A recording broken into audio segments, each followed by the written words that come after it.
آپ دراصل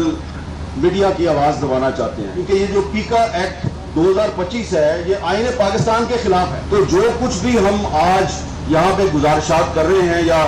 جو بات میں کرنے کے لیے آیا ہوں، وہ وہی باتیں ہیں جو ہم نے قائد اعظم محمد علی جناح کی تقریروں میں پڑھی ہیں، ان کے بیانات میں سنی ہیں اور ان کی اسٹرگل سے ہم نے سیکھا ہے۔ کوئی بھی بات جو ہے وہ 1973 کے آئین کے خلاف نہیں ہے۔ بات یہاں پہ یہ ہو رہی ہے کہ ہم نے آئین کا تحفظ کرنا ہے۔ تو جب 2016 میں مسلم لیگ نون کی حکومت نے پیکا قانون منظور کیا اور کہا جی کہ ہم فیک نیوز کے خلاف ایک قانون لا رہے ہیں، تو ہم نے اس وقت بھی کہا تھا کہ آپ فیک نیوز کے خلاف نہیں ہیں، آپ دراصل میڈیا کی آواز دبانا چاہتے ہیں۔ تو اس وقت ہماری بات نہیں سنی گئی اور پھر بعد میں وہ قانون پیکا 2016 مسلم لیگ نون کے ورکرز کے خلاف استعمال ہوا اور ان کو گرفتار کیا گیا اور پھر مسلم لیگ نون اس کی مخالفت کر رہی تھی۔ پھر 2021 میں عمران خان صاحب وزیر اعظم تھے، تو پارلیمنٹ سے وہ قانون منظور نہیں ہو سکا یا اس پہ ترمیم نہیں ہو سکی۔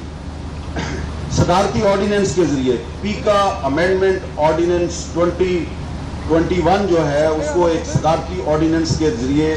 انفورس کیا گیا۔ ہم نے اس کی مخالفت کی، عدالت میں گئے، اسلام آباد ہائی کورٹ سے اس کے خلاف اسٹے لیا۔ میں آپ کو یہ باتیں اس لیے یاد دلا رہا ہوں، کچھ لوگوں کو بری بھی لگ رہی ہوگی، ہمارا موقف نہیں بدلا۔ 2016 میں بھی پیکا کے خلاف تھے، 2021 میں جب پی ٹی آئی کی حکومت تھی اسد قیصر صاحب، ہم اس وقت بھی خلاف تھے۔ آپ اسپیکر قومی اسمبلی تھے، ہم پریس گیلری سے واک آؤٹ کرتے تھے،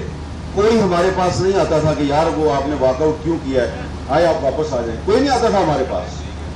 اب جب 2025 میں اس حکومت نے، شہباز شریف صاحب کی حکومت نے اسی پیکا قانون کو مزید سخت کر کے ایک ایکٹ آف پارلیمنٹ بنایا اور کوئی اس پہ ڈیبیٹ نہیں کرائی، تو ہم نے ان کو یاد دلایا کہ جناب وزیر اعظم صاحب، جب 2021 میں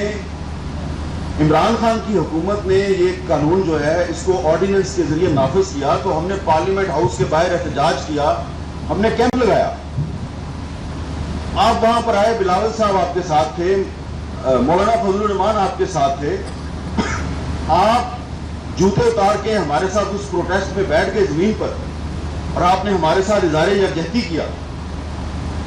اب آپ وہی جو پیکا قانون ہے اس کو مزید سخت کر کے پارلیمنٹ میں بغیر ڈیبیٹ کے اس کو آپ انفورس کر رہے ہیں، تو یہ آپ غلط کر رہے ہیں۔ کسی نے ہمیں کوئی جواب نہیں دیا، تو اس لیے آج اگر آپ بھی یہ کہہ رہے ہیں کہ آئین پاکستان کا تحفظ ہونا چاہیے، تو ہم آپ کے اس مطالبے کی تائید کرتے ہیں، کیونکہ یہ جو پیکا ایکٹ 2025 ہے یہ آئین پاکستان کے خلاف ہے۔